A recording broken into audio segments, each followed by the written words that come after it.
Hey guys, Matt, IronTrap Garage, doing a little just update video on something we were working on.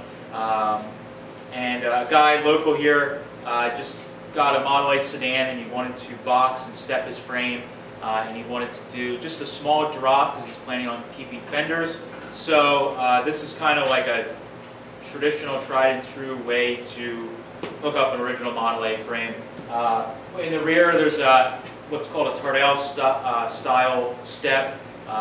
Vern wrote a book that everybody should probably own if you're getting into doing early Ford Model A flathead V8 conversions. It's pretty much the Bible to doing this. He covers the process in there, which I'm going to be respectful to his book, and you guys should buy the book and it'll show you the process on how to do it. Once you see it, it's really simple. But what it does is it lets you kind of stack the frame and give you basically a step, the height of the frame in the rear, which is like 2.5 inches approximately.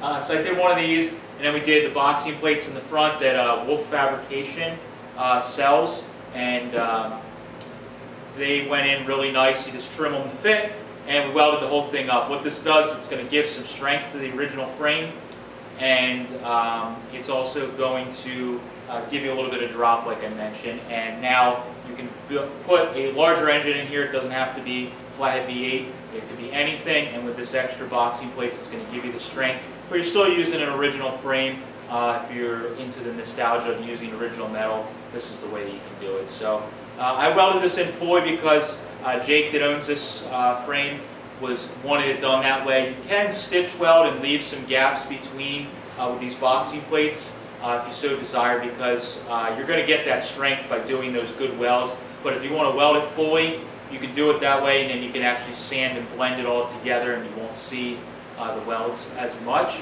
And some people just prefer to do that because it is a stronger way, but sometimes it's not necessarily something you have to do. So we'll show you a couple shots of it. This is just a, like I said, kind of a traditional Model A frame, boxed and with a Tardell step in the rear. And it's pretty much ready to roll, and he can start building it up on his body and have a cool little hot rod in no time. Thanks, guys.